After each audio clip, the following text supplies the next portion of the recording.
Sands in the surf. In the surf with the sun. Amazingly, we have sun. Can you see the sun? The sun. And trying to catch some fish. There's a lot of bait in the surf. Well, first of all, let's go back to the sun. I haven't been to the beach. I haven't made a video in a while. You know why? Because all it does is rain. All it does every weekend, it rains. It rained. We had a little hurricane, and then it rained. And we had Labor Day was really nice. We went out Labor Day and we caught the redfish. And then the weekend after that it rained. And then last weekend, as you may know, it rained. And it rained and it rained. And so that was bad. And this is the first Saturday in a bunch of Saturdays that we're actually getting to get out here. Now, I am doing my part. The fish, however, are not participating.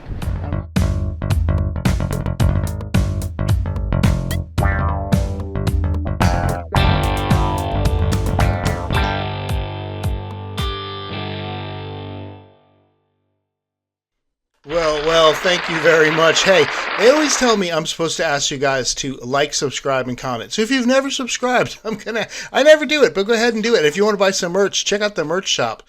So here we go. Like, subscribe, and comment. Sounds good to me. Here we are down at the surf, and there is plenty of bait in the surf. And I might not be a very good cast netter. Some people say I'm not a good cast netter, Kate. But I'll tell you what, you don't have to be very good. You can just kind of toss it, and if you can land on some bait, you're going to pull them in. These are, when I say bait, I mean the mullet, their finger mullet. And I'm picky. Like, there's two different size mullet I like. I like to have a bigger and I like to have a smaller. Now, I have two different size hooks as well. I have a 3/0 hook and I have a 1/0 hook. Now, you guys know I'm a big 1/0 hook guy, especially when we're talking puffer, talking whiting. I mean, you can catch anything on a 1/0 hook, but this time of year, you might want to have a 3/0 hook. Like, here's a Carolina rig with a 3/0 hook, and I got a larger, because some of the mullet you pull out are larger, so I will try the 1/0 hook and a 3/0 hook on that double drop rig, and this is the Carolina rig right here with a larger mullet. So I've got a couple of different baits in, a couple of different distances. Some are the closer,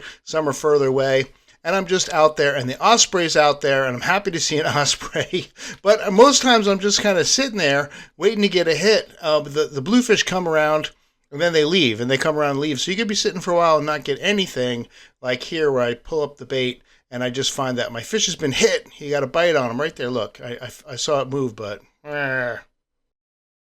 just got another hit on that rod, but same thing as last time. It kind of bent. And then it was gone, and when I checked the hook before, there was nothing on it, so whatever got to it snatched it off. And I'm about to check this. I'm gonna give this another minute or two, let it sit there, but at least one thing I know is I cast that one pretty far out, and this one's pretty close, so I guess I'm gonna start casting out a little further, because it is starting to get to be low tide, or it's lowering anyway.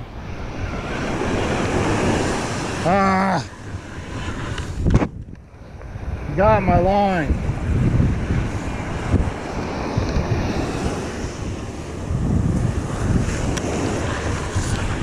So what's going on there is bluefish will hit anything, including a barrel swivel. So if you have a double drop rig, and I'm searching for one right here to replace it, and they see the barrel swivel, they'll hit it, and their little teeth are so sharp they cut them off. So I'm going to put another double drop rig. I know it sounds crazy. You should probably see all Carolina rigs, but anyway, I'm doing it anyway. Double drop rig with a 3/0 on the bottom and a 1/0 on the top, with a bigger minnow on the bottom, with a smaller minnow on the top, and it works because look, here we go. We got a fish on the line on the double drop rig. It's just a simple rig.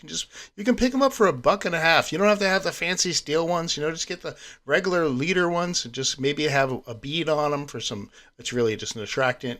And you got a 3/0 hook, a 1/0 hook, and you're putting your minnows on there, and you're going to get yourself a bluefish. Now, I like bluefish for dinner. Yes, and I've said it 100 times, and you guys know it. I will eat the bluefish, but I will eat it that night. I won't eat it tomorrow, not the next day. I'm eating it that night. So if I'm going to take this bad boy home, we're having fish for dinner tonight. And I will actually cut underneath his gill slit right there, let him bleed out, hold his little tail in the water. I'm going to show, look, he must be related to the whiting because I drop him. This video is going to be full of people dropping fish. Watch. All right, we're down here on Caswell. Can you hear me? Because it's so windy. We got a fishing class this morning, and I don't know. It's 7 o'clock. They're supposed to get here by 8 o'clock, and this looks pretty rough. We're going to give it a go right now. I don't know, we're gonna see what happens. This is hard to fish at. It's about 10 miles southwest wind, so that's causing a lot of waves. Just had that hurricane pass through to the west, but we're still getting the wind, obviously. And that, unfortunately, was the day we had the hurricane that really wiped out Western North Carolina. It's really a shame. I hope our prayers are out with those people right now because they're just going through so much. But that was the day we came down here, and this guy, he caught this whiting before anyone in the class came down, and I was like, this is like a 13, 14-inch whiting. That's nice fish. So I was happy about it, but when Ryan came down, they were on their phones. So I'm like, what is this, phone time now? Let's get out there and fish. But we got a couple of whiting. Really nothing a whole lot because the wind was just so terrible. But it's nice when you get a group down there and they've not really fished before. Oh, look, whiting are slippery. I told you there's going to be a lot of fish dropping in this video. And so, just getting down there and getting some fish, and we're going to do it again in October, so we got one more class coming up. So that was my second time out on the beach. Now we're going to try my third time. I'm so excited. I'm like a kid in a candy store. It's nice and flat today. I love it when it's flat. And it's a king mackerel tournament, which means I'm going to catch a king mackerel today in the surf because all those boats are scaring the king mackerel to the shore. Downside, low tide's going out. I wish the tide was coming up, but what are you going to do? Lots and lots of bait in the surf. I'm going to go catch some right now. Here we go. Now, one of the things I like is when it's calm. Some people like the water to be rough. They like a lot of movement. When there's water, then the fish like movement. I understand that. But for me personally, I like it when we have a north wind and it's like a lake out there. And one of the benefits is when you go to throw the cast net, you don't have to wade out, too far. You can just throw it right from the suds, and you can throw it without having your bathing suit get all wet and your shirt gets all wet and you're trying to wring it out, So you just cast it out and you pull it in, and it's loaded with bait, which is great. Now, I'm so selective. I want the little ones. And I want the big ones. I don't want any medium fish. So I'm going to take the little ones because I'm going to put them on my 1-aught hook. And I want the big ones. I'm going to put them on my 3-aught hook. And I'm going to throw the rest back in the water. So that's why they're sitting there on the beach. I'm just going to pick them up and throw them back in. But then sometimes when you're fishing, you got to wait. So you start looking for shells. I gave this to Kim. Like, I got you a present. If there was nothing else going on. So far, nothing. Nada. Tide's going out. I walked out there, got all wet, and it's like 3 feet for about, I think I walked about 6 miles. Yeah, I mean, it was deep when I first got here, dropped off was big, and now it's just flat. So I'm trying to cast further. Oh, by the way, this is fishing. You sit here and watch the rods.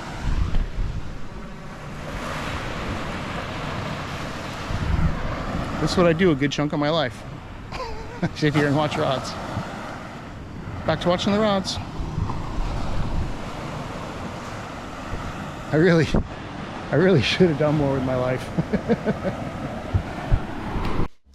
And despite my existential crisis there, sometimes you do have to wait, and you do have to wait. But you know what? Eventually, the fish will show up, and you will catch some fish. So here we go.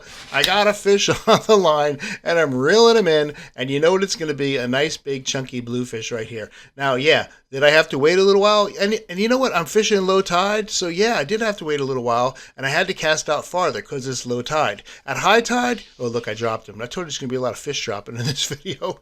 At high tide, you can lob it. You can just throw it 10, 20 feet off the beach, and the fish are coming in close. But as the tide goes out, you got to cast further because the fish are way out there. They don't want to get beached, right? They know what's going on. So I'm letting this guy go. He's going to go swimming. But in the meantime, back at the ranch, we did a low country boil. And I just wanted to show you, this was so much fun to be able to cook a low country boil. We got this big pot going. I don't know, how many gallons is that? 20, 30, 40? I don't know, 50? 100-gallon pot. And I'm just going to start with some Slap Your Mama hot sauce. That is well, it's powder, but it's going in there. It's sort of like the Old Bay of the world, right? And then I follow that up with some potatoes. They're going in there. And every time I did this, I closed the top. Now here I'm going to close. That's probably the last time you're going to see that. But just imagine every time I put something in there, I did close the pot. Now, my wife cut up some seasoning. So we got some, I think this is parsley, maybe cilantro, green chopped up stuff, and some garlic, and that's going in there too. So this is the base, right?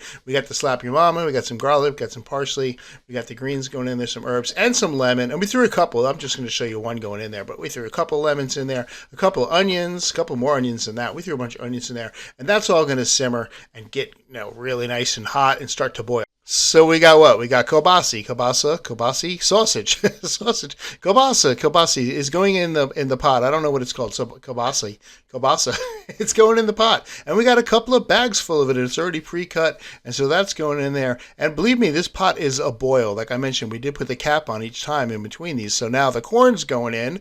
We got a couple of bags of corn, and of course the top went back on, and it's boiling, and more corn. So we got corn, we got kielbasa, we got potatoes, we got more corn.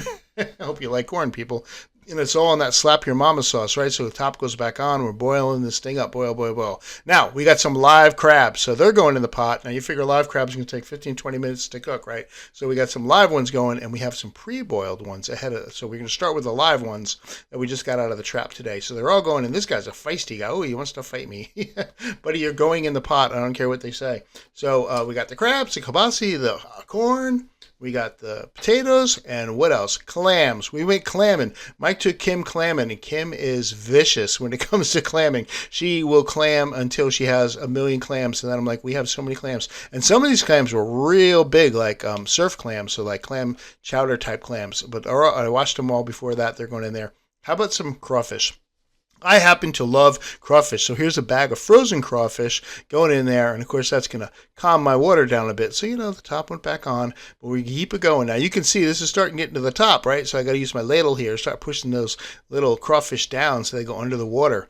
Now what? Here's the crab that was pre-steamed.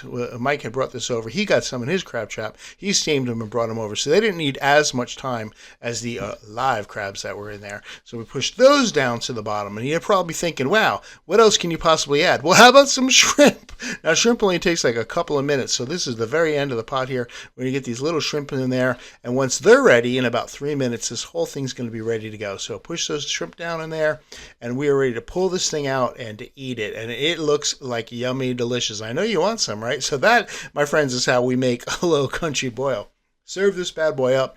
Now, a lot of times you just pour it onto like a big piece of brown paper, but we're actually going to put it in like some little, I don't know what we call them, tins, if you will. But I got to drain it first. This thing's heavy, so this is my workout for the day, picking a big old pot of food, and I got to pour it into one of the tins. So there you go. Like a catering pans, right? So they went under the little sterno fires there, so kept it warm, and man, was that stuff good. Now, here I am putting on my 3/0 hook onto my double drop rig. I told you all about this before, and today I don't have any live bait, and I can't get any because the surf's a little cranky. So I actually had some pre-frozen, what I'll do this time of year is I'll go catch a bunch of bait, and I'll actually stick it in like little Ziploc bags and keep it for next spring. Good tip there. So I put a couple pieces on there. I use my miracle thread to hold the bait on, cast it out nice and far because again the tide's going out, and I want to catch. So today's goal, catch the king mackerel. So here's what we're going to do. We're going to try to catch a king mackerel. So how does one do that? Well, first we need to start with king mackerel bait. So I got myself a little bluefish. Now this is a perfect little bluefish. He's not too big. I wouldn't want to take. Usually I just let him go. Like I wouldn't want to eat him. But I'm gonna take him and use him for bait. Number 2, I have a Spudnik weight, and I'm waiting. Can you see me way out there? And I'm casting that Spudnik as far as I possibly can. And I'm gonna come and I'm gonna put this rod. All that was on that rod was the Spudnik weight. Now I'm gonna get my rig. Here it is. This is a rig that is used on the pier. This is how they do it on the pier to catch king mackerel. So this rig has a little windy thing there, and I can actually round the line around it, and when I'm done, the rig itself will slide. It's a little slider rig. Slide down that monofilament line all the way out to where my Spudnik is. So all I got to do is take my hook in the front and stick it in the top of and then I got a little stinger hook. I'm going to put that in the back, and I'm going to release this fish, and hopefully he's going to swim all the way out, which is pretty far, to where my Spudnik is sitting. So I'm going to pick up my rod. I'm going to kind of go out in the water a little bit and let him slide down. I'm letting him slide down, so he starts swimming. And then I get out and I start walking back up the beach. And I'm walking up the beach because I want to get up to a high elevation. So I'm just going to keep going all the way up to the dunes, all the way. I don't know whose house this is, but hope they don't mind. I'm coming to visit. I'm going to get to the top here where there's this part of the dunes. So I'm at the highest point and I can reach my line real high. and I'm hoping that that fish is just sliding down, sliding down, sliding down. Now they can only go one way, they can only go out. So he keeps sliding down, sliding down, sliding down, and the osprey is going to lead him out there. So he's just going to follow that osprey out. Now I'm just going to sit here and wait for the king mackerel. And unfortunately, it did not happen. But I'm going to continue this process, and one day I'm going to catch a king mackerel, and I'm going to put up a video there. So when I reeled it in, the hook was there, the rig was there, the fish was gone. So either something got him, or he managed to get off those 2 hooks, which I kind of doubt. But there he goes. He's gone. So we're going to pack it up. That's it for this week. Maybe next week we'll catch our king mackerel in the surf. We got some bluefish.